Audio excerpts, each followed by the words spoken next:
जय श्री कृष्णा। राधे राधे। मेरे प्यारे भक्त जनों, विजया एकादशी की हार्दिक शुभकामनाएं। भगवान आप सभी को सारे मनोकामनाएं पूरा करे। धर्मराज युधिष्ठिर बोले, हे जनार्दन, फागुन मास के कृष्णा पक्ष की एकादशी की क्या नाम है और उसकी विधि क्या है, सो सब कृपा पूर्वक कहिए। श्री भगवान बोले कि हे राजन, फागुन मास की कृष्णा पक्ष की एकादशी का नाम विजया एकादशी है। इसके व्रत के प्रभाव से मनुष्य को विजय प्राप्ति होती है। यह सब व्रतों से उत्तम व्रत है। इस विजया एकादशी की महात्म्य के श्रवण और पठन से समस्त पाप नाश को प्राप्ति हो जाते हैं। एक समय देव ऋषि नारद जी ने जगत पिता ब्रह्मा जी से कहा कि महाराज, आप मुझसे फागुन मास के कृष्णा पक्ष की विजया एकादशी का विधान कहिए। ब्रह्मा जी कहने लगे कि हे नारद, विजया एकादशी का व्रत पुराने और नए पापों को नाश करने वाला है। इस विजया एकादशी की विधि मैंने आज तक किसी से भी नहीं कही है। यह समस्त मनुष्यों को विजय प्रदान करती है। त्रेता योग में मर्यादा पुरुषोत्तम श्री रामचंद्र जी को 14 बरस का वनवास हो गया। तब वो श्री लक्ष्मण और सीता जी सहित पंचवटी में निवास करने लगे।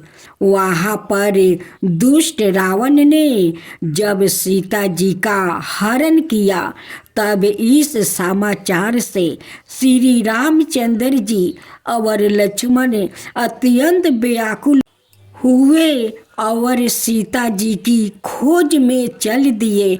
घूमते घूमते जब वो मरणास्त्र जटाहू के पास पहुँचे तो जटाहू उन्हें सीता जी का वृत्तांत सुनाकर स्वर्ग लोक चला गया।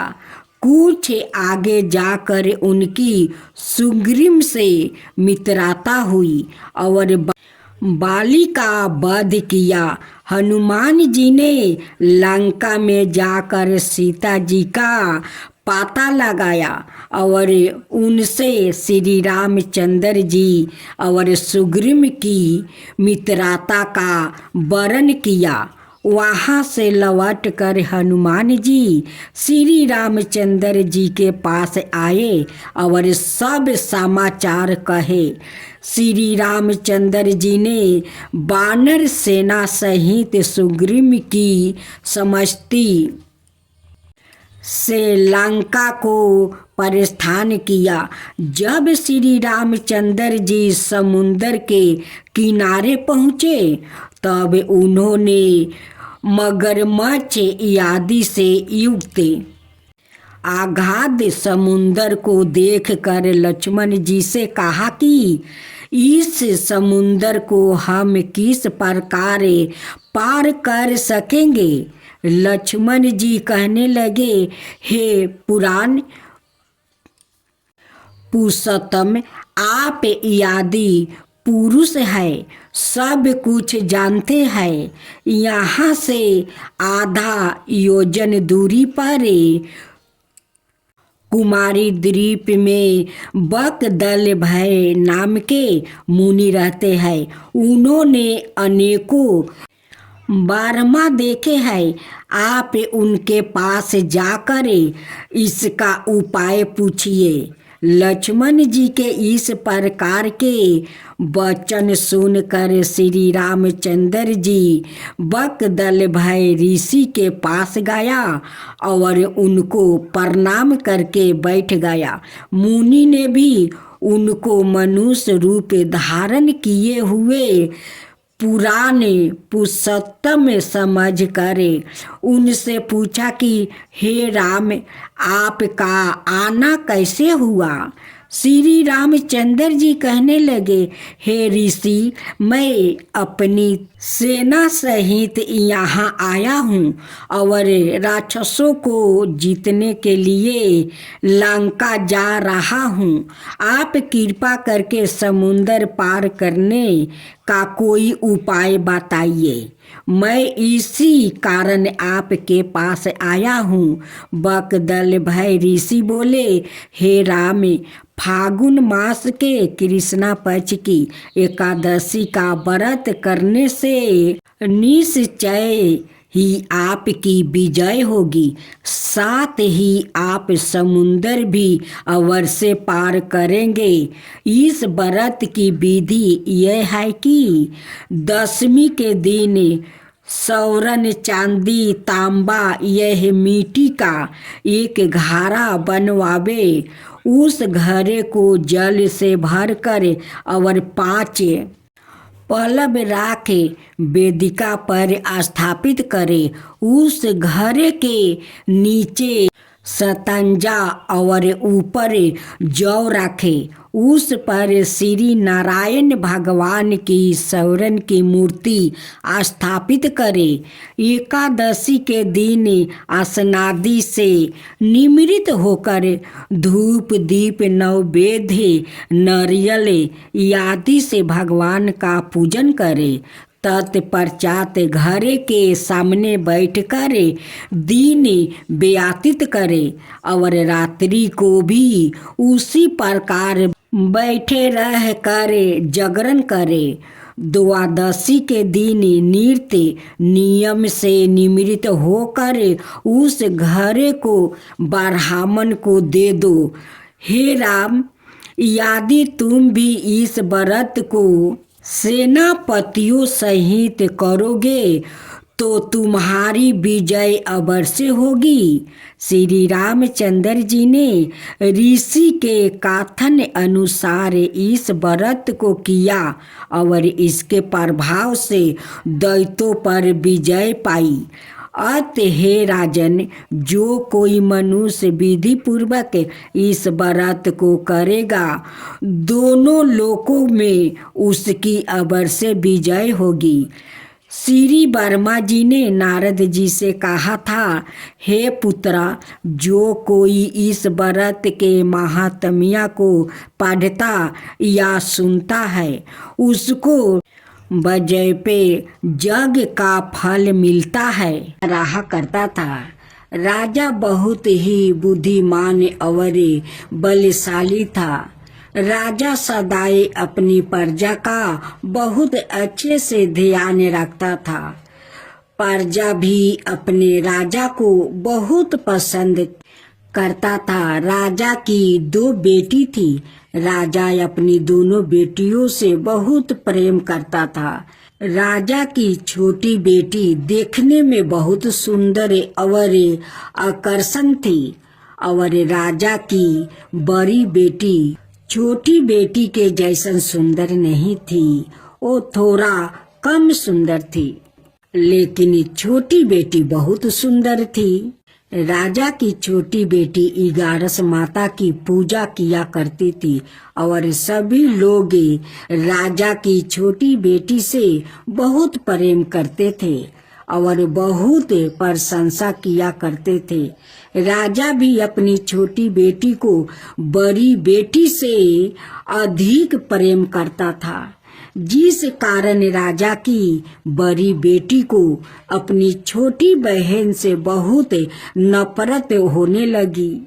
राजा की दोनों बेटी जब बड़ी हो गई, तब एक पड़ोस राजा में रहने वाला राजकुमार राजा की बड़ी बेटी के लिए रिश्ता लेकर आया।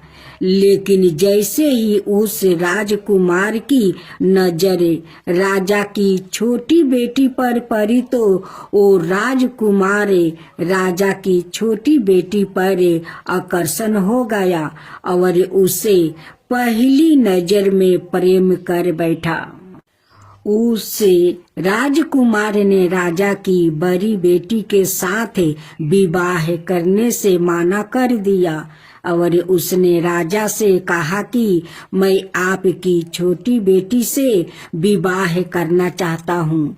जिसके बाद राजा की बड़ी बेटी यह देखकर अपनी छोटी बहन से बहुत क्रोधित हो गई और राजा की बड़ी बेटी ने अपनी छोटी बहन को अपना सबसे बड़ा दुश्मन मान लिया।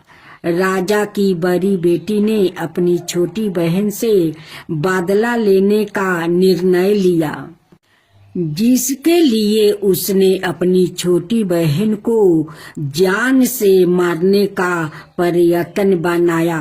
राजा की बड़ी बेटी ने अपनी छोटी बहन को मारने के लिए सबसे पहले एक लड्डू में जहर मिलाकर अपनी छोटी बहन को दे दिया और उसको लड्डू खाने के लिए कहा। लेकिन लड्डू खाने के बाद भी छोटी बहन को कुछ नहीं हुआ।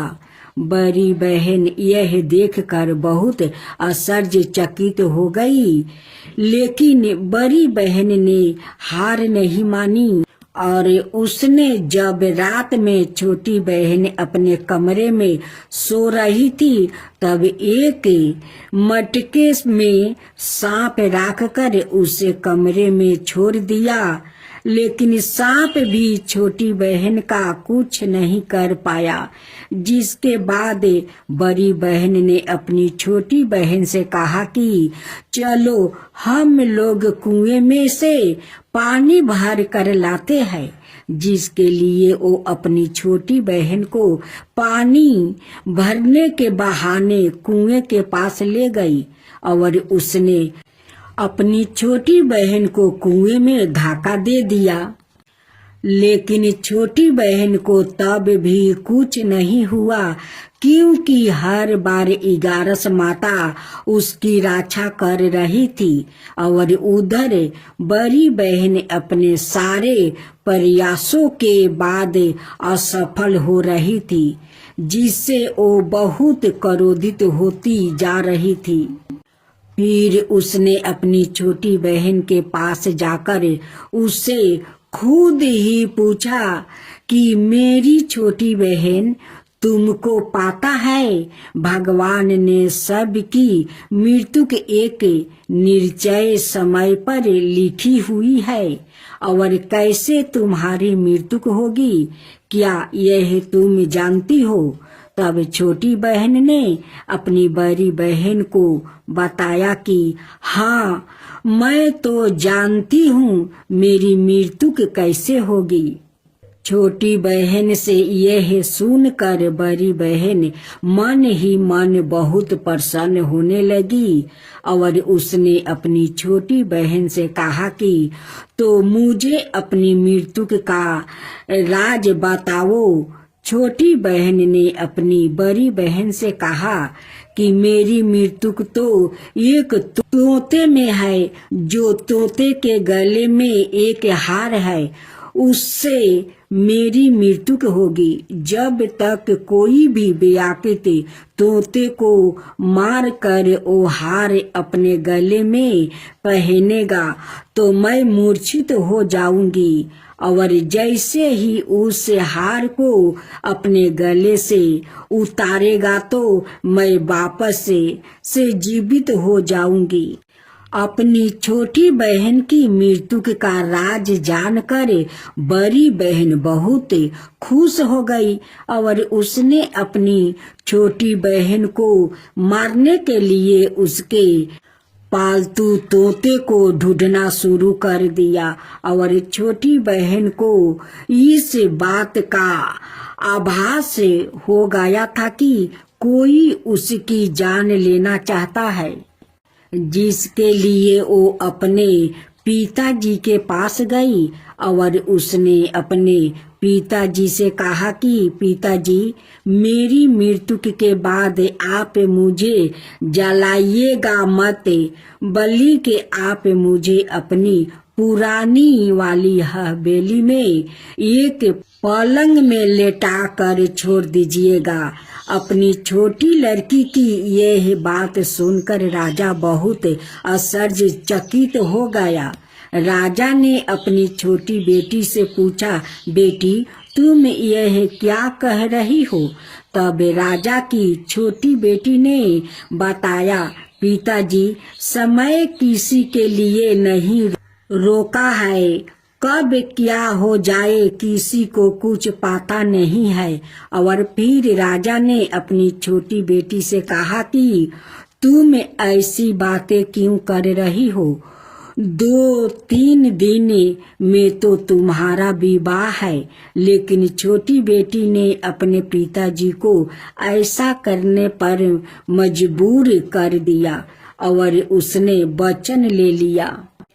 राजा ने भी अपनी छोटी बेटी की बात स्वीकार कर ली और 2-3 दिनों के बाद जब शादी का समय आया तब राजकुमार बारात लेकर राजा के घर आया और राजकुमार और राजा की छोटी बेटी का विवाह शुरू हो गया।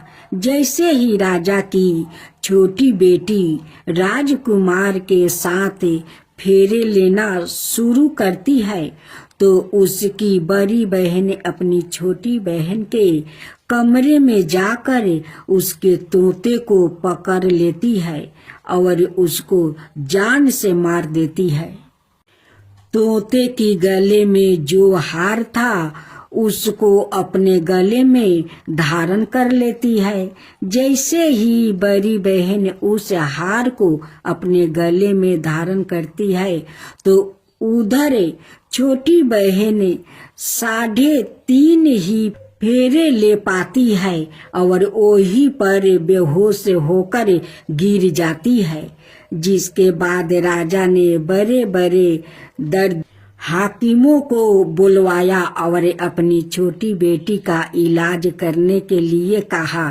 राजा की बात सुनकर वैद्य ने छोटी बेटी को जब चेक किया तो राजा को बताया कि आपकी छोटी बेटी ना तो जीवित है और ना ही मरी हुई है। यह मैं ऐसा पहली बार देख रहा हूँ। राजा ने वैद्य और हाकिम को यह बात बाहर बताने से मना कर दिया और उनको कहा कि अगर तुमने यह बात किसी को बाहर बताई तो हम तुम्हें फांसी दे देंगे।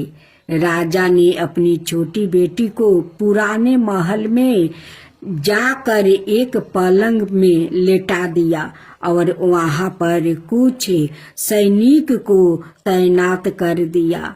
वापस अपने महल पर आ गया।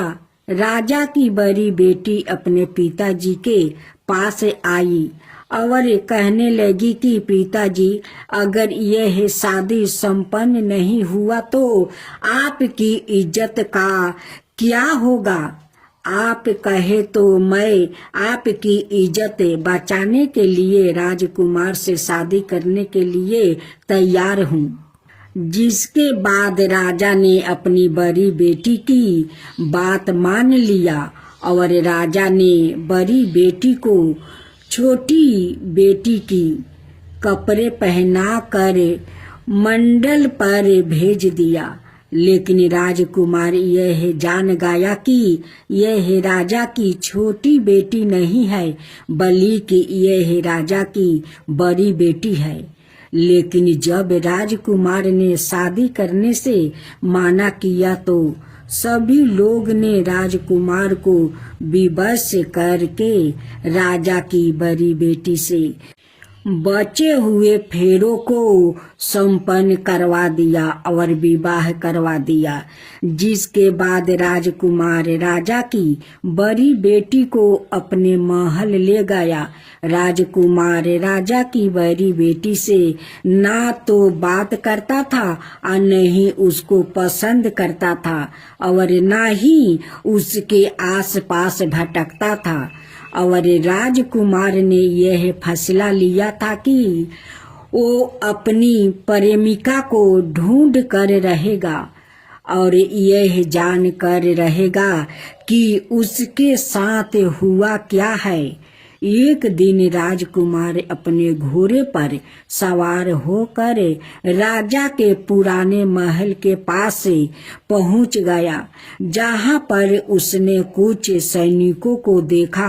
महल के पास पहुंचकर राजकुमार ने जब महल को ध्यान से देखा तो वो समझ गया कि यह तो हमारे ससुर जी का महल है। तब राजकुमार ने सैनिकों से पूछा, तुम लोग यहाँ क्या कर रहे हो और इस महल के अंदर उस पलंग में कौन लेटा है? जिसके बाद सैनिकों ने बताया कि यहाँ पर राजा की छोटी बेटी लेटी है। यह सुनकर राजकुमार बहुत प्रसन्न हो गया और वो तुरंत अपनी प्रेमिका के पास पहुंच गया और उसकी सेवा करने लगा। जैसे ही रात हुई तो राजा की छोटी बेटी उठकर खड़ी हो गई। राजकुमार यह देखकर बहुत खुश हो गया और उसने अपनी प्रेमिका से पूछा कि तुम यहाँ क्या कर रही हो? तुम मेरे साथ मेरे घर चलो। राजा की छोटी बेटी ने राजकुमार को सारी बातें बता दिया कि मेरी जान एक तोते में बसी थी और मैंने यह बात सिर्फ अपनी बड़ी बहन को बताया है और मुझे पता है कि उसने ही मुझे मारने का प्रयास किया है। उसके पास एक हार है जिसको वो सुबह पहन लेती है और रात को उतार देती है। जब तक वो हार को पहने रहती है तब तक मैं मूर्छित रहती हूँ और जैसे ही वो हार को उतार देती है तो मैं जीवित हो जाती हूँ। और जब तक मेरी बड़ी बहन के पास वो हार है तब तक मैं ऐसा ही जीवित और मूर्छित होती रहूंगी। अगर मेरी बड़ी बहन के पास जो हार वो मेरे हाथ में लाया जाए तो मैं हमेशा के लिए जीवित हो जाऊंगी। राजकुमार यह बात सुनकर राजा की छोटी बेटी के पास रहने लगा निर्णय ले लिया और उसने अपने बचे हुए सारे फेरे उस पलंग में लेटी हुई राजा की छोटी बेटी के साथ ले लिया और अपना विवाह पूर्ण कर लिया और वही पर ही रहने लगा। देखते ही देखते कुछ समय में राजा की छोटी बेटी और राजकुमार की पत्नी पेट से हो गई। एक दिन राजकुमार को किसी काम से बाहर जाना पड़ा। तब छोटी बहन के पेट में बहुत तेज से दर्द होने लगा, जिसके बाद उसने 11 माता का आहन किया। जिसके बाद वहां पर 11 माता प्रकट हुई और उन्होंने अपनी भक्तों के दर्द को दूर किया और एक पुत्रा की प्राप्ति करवाई। और वही पर अचानक से राजकुमार भी आ गया। राजकुमार ने 11 माता को देखा तो वो आश्चर्यचकित हो गया और उसने तुरंत माता को प्रणाम किया। और 11 माता ने राजकुमार से कहा कि जब तुम्हारा पुत्रा 5 बरस का हो जाएगा तो तुम अपनी पत्नी का हाथ लाकर इसके गले में डाल देना। और देखते ही देखते राजकुमार और राजा की छोटी बेटी का पुत्रा 5 बरस का हो जाता है। तो राजकुमार अपने बेटे से कहता है कि बेटा, मैं कुछ काम से बाहर जा रहा हूँ, तुम अपनी माता का ध्यान रखना। और वहाँ से चला जाता है।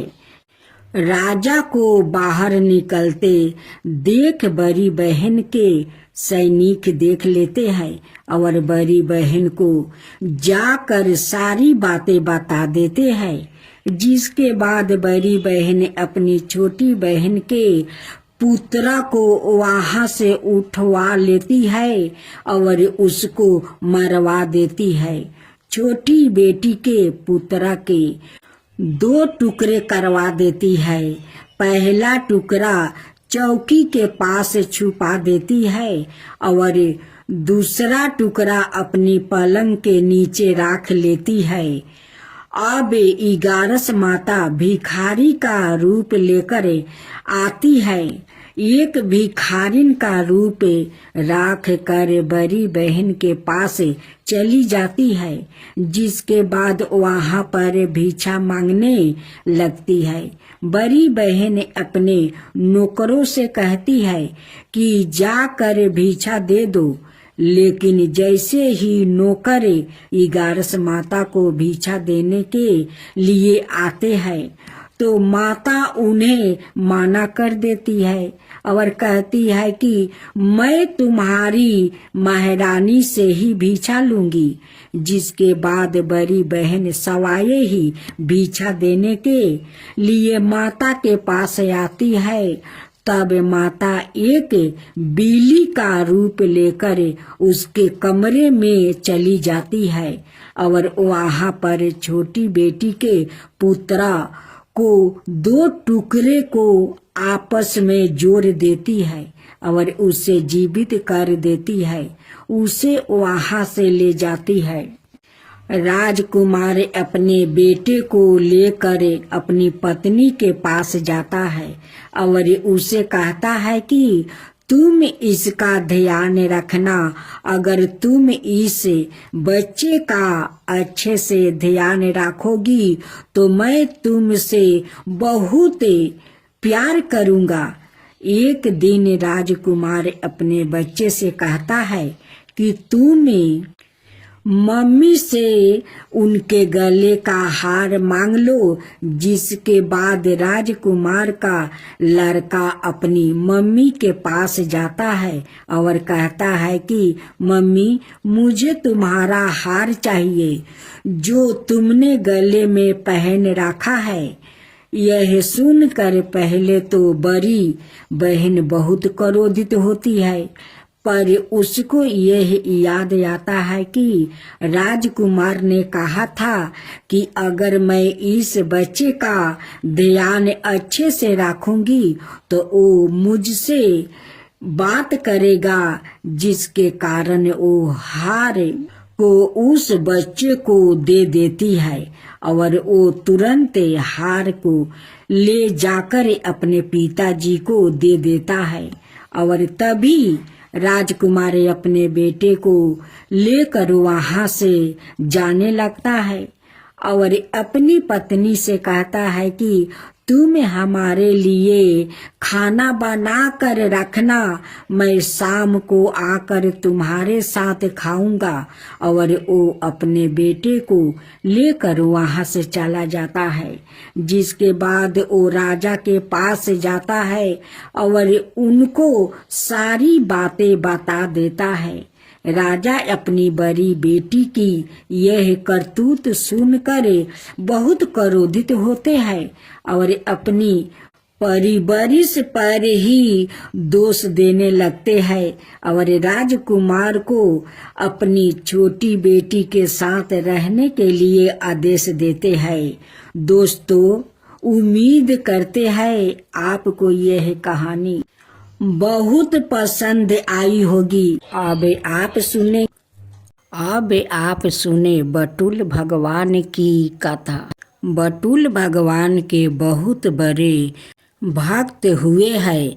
उनका ध्यान सादा बटुल भगवान के दर्शन, भजन और कीर्तन में ही लगा रहता था। सांसारिक कार्यों में उनका जरा भी मन नहीं लगता था। वो एकादशी व्रत के प्रति पूर्ण निष्ठावान थे। वो उस दिन जल भी नहीं पीते थे। एकादशी की संपूर्ण रात्रि को हरि नाम में कीर्तन करते थे। एकादशी को वो ना अन्न खाते और ना किसी को खिलाते। एक दिन एकादशी की रात्रि को वो हरि नाम में कीर्तन कर रहे थे। उनके साथ अनेक भक्त भी संकीर्तन कर रहे थे। अचानक एक छीनकाए हड्डियों का ढांचा मात्रा एक वृद्ध ब्राह्मण उनके द्वार पर आया और बोला, मैं अत्यंत भूखा हूँ, मुझे भोजन कराओ, अनाथ मैं भूख के मारे मर जाऊंगा। श्री नामदेव जी बोले, मैं एकादशी को ना अन्न खाता हूँ और ना अन्न किसी और को खिलाता हूँ। अत ब्राह्मण देवता, प्रात काल सूर्योदय का इंतजार करो, व्रत का पारण करे, आपको भर पेट भोजन कराऊंगा। ब्राह्मण बोला, मुझे तो अभी ही भोजन चाहिए, मैं 120 बरस का बूढ़ा हूँ। एकादशी व्रत 8 बरस से लेकर 80 बरस तक के लोगों के लिए है। मैं भूख से मर जाऊंगा और तुमको ब्रह्म हत्या का पाप लगेगा। श्री नामदेव जी ने कहा, ब्राह्मण देवता, चाहे कुछ भी हो जाए, मैं आपको भोजन नहीं करा सकता। कृपया आप सुबह तक प्रतीक्षा करें।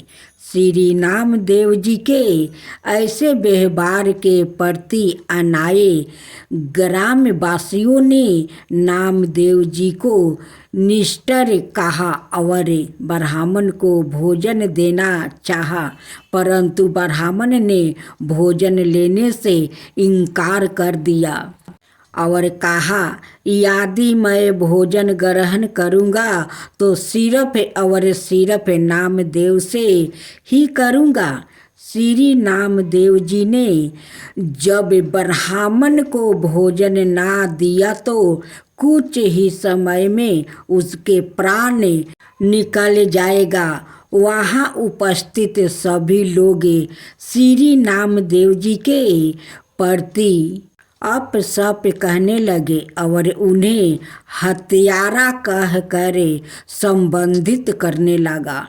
श्री नामदेव जी कुछ न बोले, पूर्वत बटुल भगवान के भजन और कीर्तन में ही लगे रहे और एक पल के लिए उठे और मृतक शरीर को ढक कर रख दिया।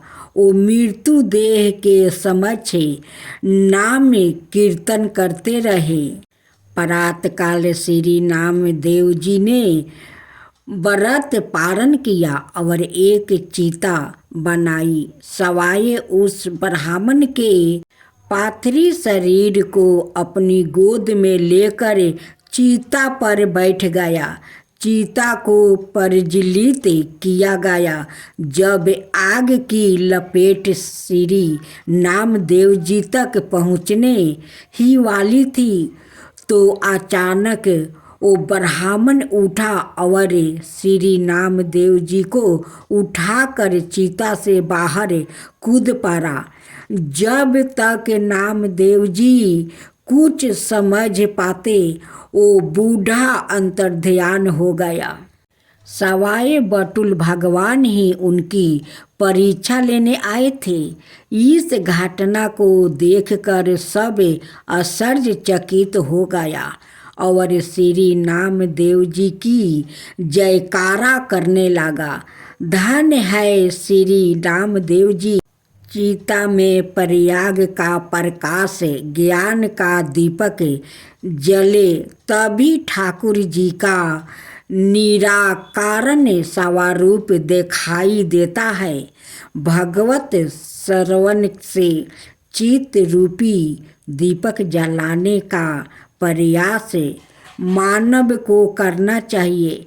मानव को अज्ञानता से लड़ना चाहिए, मगर आलोचन और अज्ञानता पर चर्चा करके अपना समय बर्बाद नहीं करना चाहिए।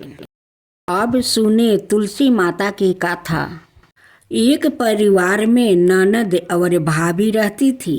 ननद तुलसी की बहुत सेवा करती है, जिससे भाभी नाराज रहती है और गुस्से में उससे कहती है कि तेरी शादी में तुलसी ही बारातियों को खाने में दूंगी और तुलसी ही तुझे दहेज में दूंगी। इस पर ननद मुस्कुरा देती है। निश्चित समय पर ननद का विवाह हुआ और बारात घर पर आई तो भाभी ने बारातियों के सामने तुलसी का एक गमला फोड़ दिया और ननद के गले में मंजीरी की माला डाल दी। लेकिन यह क्या चमत्कार हो गया। जब तक कोई कुछ समझ पाता, गमले के टुकड़े स्वादिष्ट भोजन बन गया और मंजीरी की माला सोने की माला में बदल गई। ससुराल वाले ने इस अवगात पर प्रसन्नता व्यक्त की। भाभी को तुलसी का महत्म्य समझ में आ गया। इधर भाभी ने अपनी बेटी से कहा कि तू भी अपनी फुआ की तरह तुलसी की पूजा किया कर, लेकिन बेटी का मन नहीं लगता।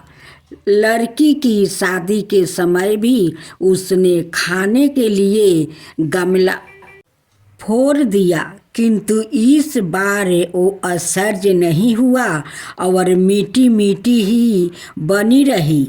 बाराती भूखे पेट ही उनकी आलोचना करते हुए लौट गया।